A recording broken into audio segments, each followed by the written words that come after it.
Where'd you get those shoes?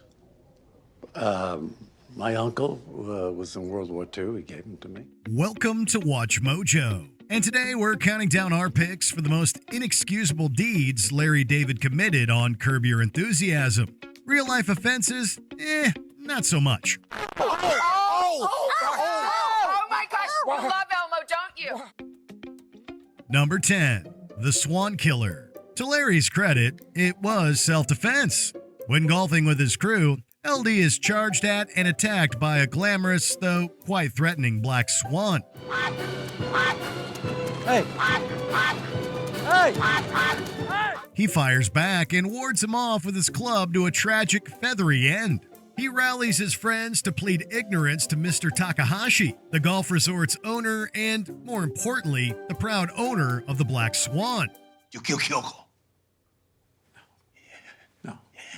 While we know that Larry is no stranger to telling lies to get out of tough situations, his commitment to concealing the truth about the swan is certainly one of his most heartless misdoings. Look at this. Wants me to come clean about the swan? Okay. I think it's a good idea. No, it's not a good idea. Keep your mouth shut. Number 9, changing a surrogate's mind. Even when he tries to do the right thing, Larry ends up massively messing up people's lives. At a friend's baby shower, he brings a gift for the baby surrogate in an intended act of kindness. Oh, look, they gave us another one, too. That's actually for the surrogate. Oh.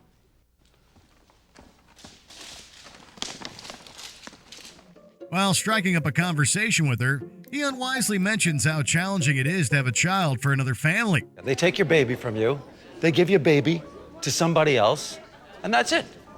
You've lost complete contact with your baby.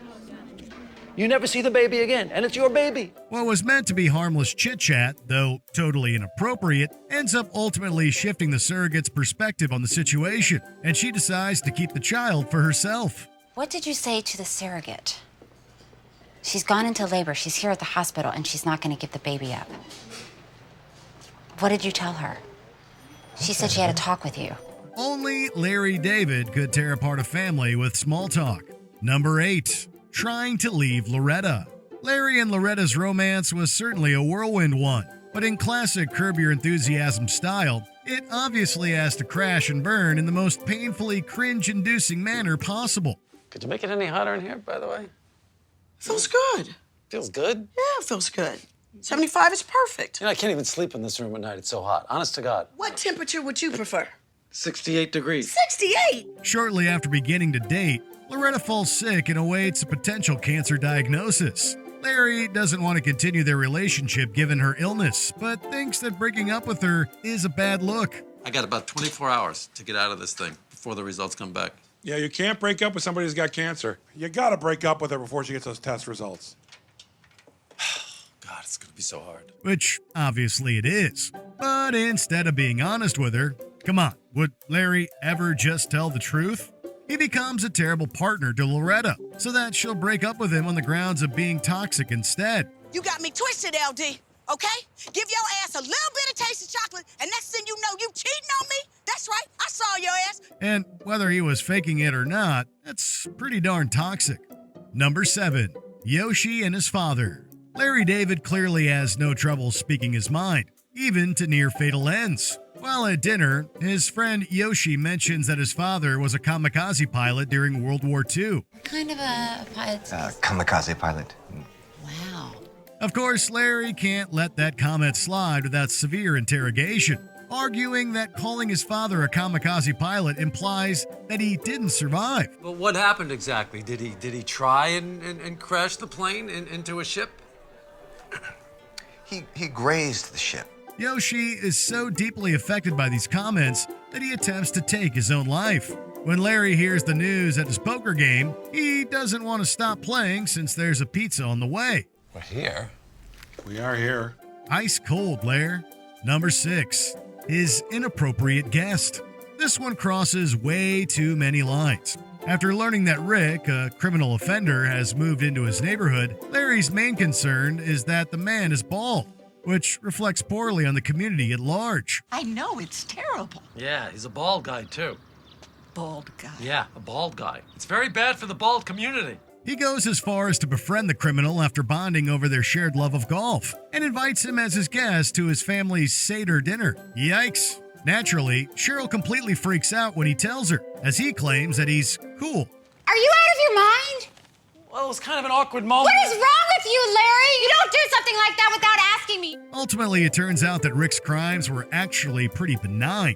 But at the end of the day, we know Larry was only in it to improve his golf swing, despite who would be affected by his careless invitation. Number 5. Richard Lewis's kidney. Oh, the saga of Larry David and Richard Lewis's kidneys. Lewis, one of Larry's oldest, dearest friends, is in need of a transplant as he's developed kidney disease. Well, I'm gonna have to get on that kidney list like everybody else. Shit. I mean, the only other option is if a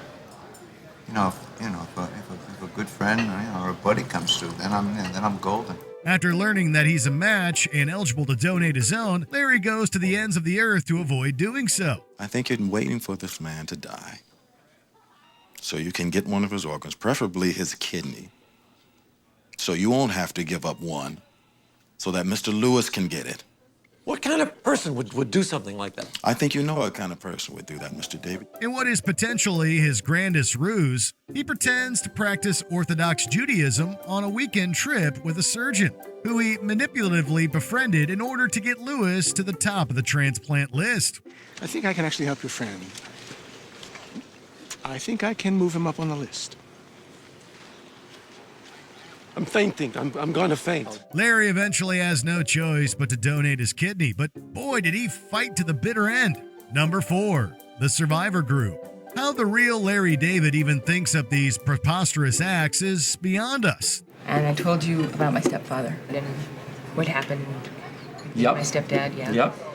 And did not breathe a word of it to anyone. Good, because you're the only person I ever told about that. In the group, Larry accompanies his ex-girlfriend Lucy to a group therapy session, specifically for people who have survived abuse from members of their families. Larry gives the group a fake name and shares a made-up story to pretend to be a survivor himself. He lived in Great Neck. He was a doctor, an osteopath. I don't even know what they do, but I know they're doctors.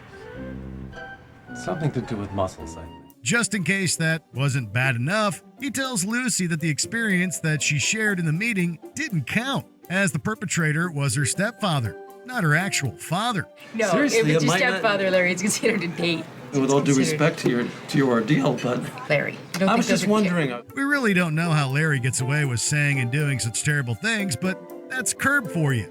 Number 3, stealing from the deceased. Larry's behavior never changes, even at funerals or when handling the delicate topic of death. Let me explain something to you. Sure. I lost my dad a year ago. My mother just died. I'm an orphan, okay? You're what? I'm an orphan. Orphan. Yeah, an orphan. You're a little too old to be an orphan. No, if you don't have parents, you're an orphan. you could be. Somehow, these incidents always involve the poor Funkhauser family. He takes a golf club out of Leo Funkhauser's casket during the service and completely ruins Kenny Funkhauser's funeral by shouting Fatwa and causing everyone to scatter. Fatwa! He's got a gun! But arguably the worst offense of all is Larry taking flowers from Ida Funkhauser's memorial and giving them to his wife Cheryl and his guest Loretta. One for you, and one for you. What? LD, this is nice. My 2 favorite girls. Come on. While many of Larry's dirty deeds have some sort of silver lining or explanation, this one is just plain wrong. Number 2, his relationship with Denise. Larry will often go to extreme lengths to prove that he's a good person, only to become a much more horrible person in the process. In this episode, Larry meets a woman named Denise, who he hits it off with and begins to date. Maybe we should have a little pre-date. A pre-date date. A date before the recital. Right. You're halfway decent looking. I think we can arrange it. Wow, thanks. Yeah. You know, it's those compliments that just keep me going. Yeah, let's arrange it. However, he begins to exploit his relationship with her to appear noble in front of others. So when he accidentally loses Denise's phone number, he asks out the next woman he can find who happens to use a wheelchair. I'm Wendy. Hi. Hi.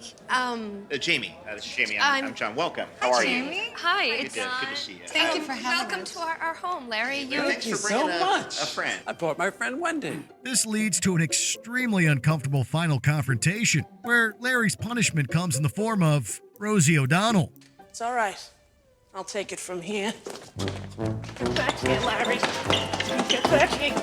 Before we unveil our top pick, here are a few dishonorable mentions. The tombstone typo. Larry accidentally misspells aunt with a C.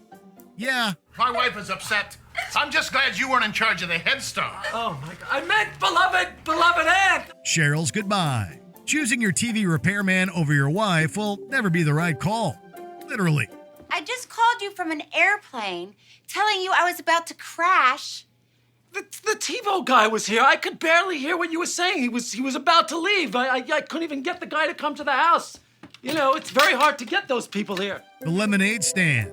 Who asks for a refund from a children's lemonade stand? Who made that? Us? It's beautiful. You made it? Give me my money back. No, you can't. I want my dollar back. Get out of here! Before we continue, be sure to subscribe to our channel and ring the bell to get notified about our latest videos. You have the option to be notified for occasional videos or all of them. If you're on your phone, make sure you go into your settings and switch on notifications. Number 1. The stolen shoes. This inconceivable act comes from one of the most recent seasons of Curb Your Enthusiasm, proving that Larry truly never learns. Oh, great. After stepping in dog droppings on his way to an event, Larry disposes of his current pair of shoes and arrives barefoot. He happens to be headed to a Holocaust museum, and it just so happens to begin to rain when he arrives. While the guests file out, Larry does the unthinkable. He steals a pair of shoes from one of the museum's exhibits, and he gleefully tap dances away. Larry David might just be the most twisted man in show business, but that's why we love him. Oh, they're from the museum. Those are the ones? Yeah. Still wearing them? You know, they're very comfortable. They really knew how to make a shoe back then. Are you on Larry's side for any of these moments? Let us know in the comments. Why are you interrupting her, Larry? Why are you? She was singing the song. What were you doing? The song's over. No, the song was not over. You know the song was not over. Did you enjoy this video? Check out these other clips from WatchMojo, and be sure to subscribe and ring the bell to be notified about our latest videos.